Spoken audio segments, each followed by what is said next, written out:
Tellement de temps même là. On ne peut pas le temps de contrôler. Contrôler quoi? Huile, radiateur, souvent huile de frein. Voir s'il y a huile dans le moteur. Normalement, on doit le faire. Conséquence, les véhicules mal entretenus émettent de la fumée et consomment assez de carburant.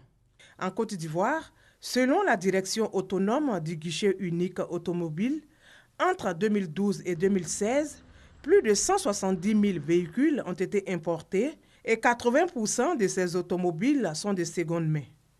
Comment réduire la consommation de carburant et les émissions de carbone d'ici à 2050? La question préoccupe les pays de la CEDEAO.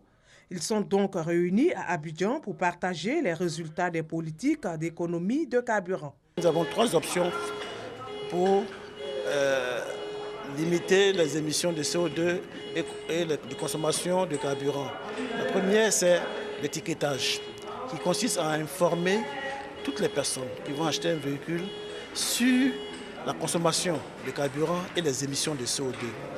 La seconde option, c'est la taxation CO2. Vous polluez, vous payez. Et enfin, la troisième option, c'est une option qui est un combiné de la gratification et de la punition. Si vous polluez moins, vous êtes gratifié. Si vous polluez plus, vous avez une sanction. Il est recommandé aux pays d'organiser des campagnes de sensibilisation en direction des populations sur l'économie de carburant.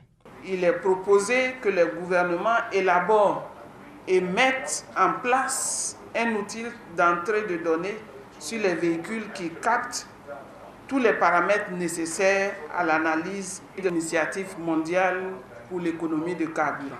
Plusieurs communications sont au menu de cette rencontre, notamment l'évaluation des gaz d'échappement des véhicules et l'évolution du parc automobile ivoirien.